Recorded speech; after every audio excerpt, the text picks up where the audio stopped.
Janet Stallcup was a 19-year-old nursing student at Cypress Junior College and worked part-time in the kitchen at UCI Medical Center when her life was cut short.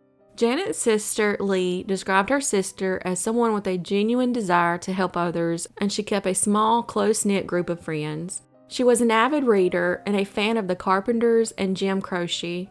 When she wasn't working, she loved to socialize with friends, read, and listen to music. Janet was last seen leaving her home to go to a co-worker's Christmas party in Santa Ana on December 19, 1976, but she never made it and was reported missing the next day. 8 days later, she was found deceased in her 1962 Ford Falcon. It was parked in the Franciscan Gardens apartment complex just 2.5 miles from her home in Garden Grove, California. Just over 26 years later, in 2002, investigators were able to create a DNA profile of her killer from evidence taken from the crime scene. At that time, they were unable to match the DNA to anyone in the CODIS database.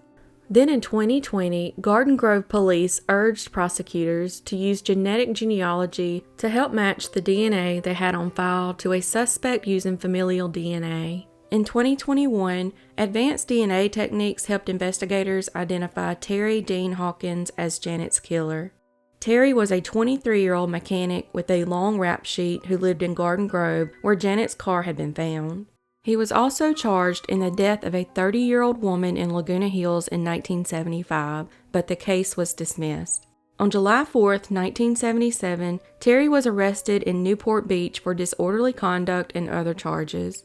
Within 24 hours, he was found deceased in the Orange County Jail of an apparent overdose. For 45 years, investigators had searched for her killer, not knowing he had died only 6 months after her and was lying in the same cemetery as Janet at the Forest Lawn Memorial Cemetery in Cypress, California.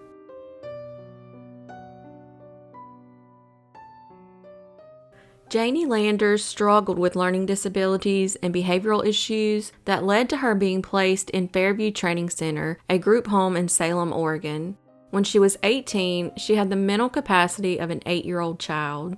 In March of 1979, she disappeared from the group home, and investigators initially believed she took off on her own, but still performed an investigation and spoke with the 4 employees who last saw her alive. The employees had spotted an unfamiliar man in the area in a yellow or gold-colored vehicle. According to one witness, a large, pot-bellied man who was seen parked in his car got out and crossed the street to talk to Janie. The 4 witnesses worked with a Statesman Journal employee who drew a composite sketch of the man. Sadly, 5 days after her disappearance, Janie's body was found along a path near Silver Falls State Park. Despite an investigation, her case went cold.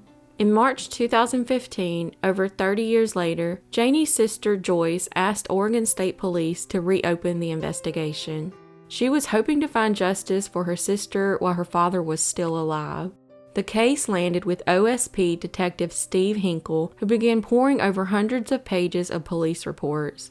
He spoke with previous investigators and contacted any witnesses who were still alive. Forensic scientists sampled bloodstains on Janie's clothing, and in 2016, they discovered a man's DNA.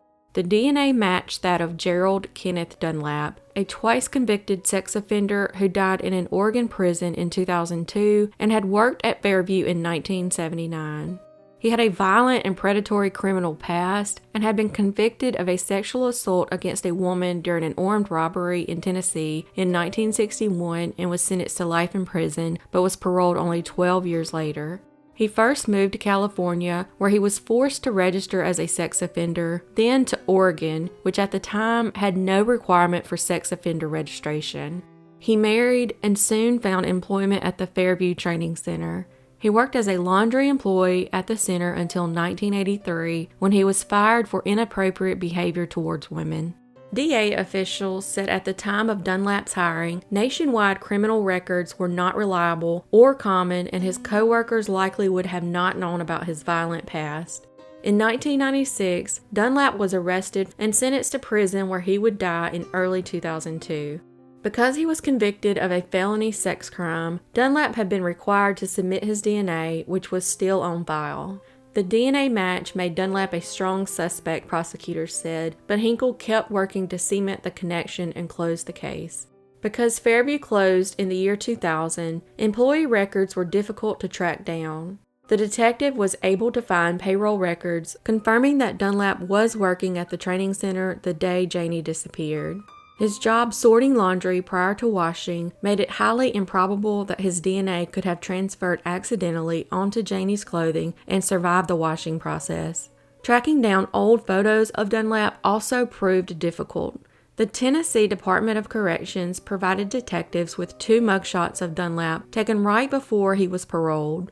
Prosecutors said when the detectives compared the photos with the 1979 composite sketch, the resemblance was clear. 2 of the 4 witnesses who saw Janie the day she disappeared were still alive and were able to help with a photo lineup.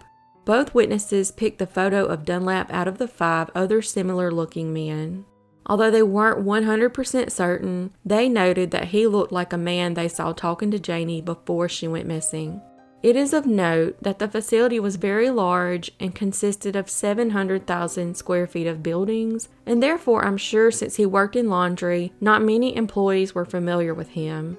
Dunlap's former co-workers recalled that he would often leave work early, loiter near the bus stop near Fairview, and offer patients rides.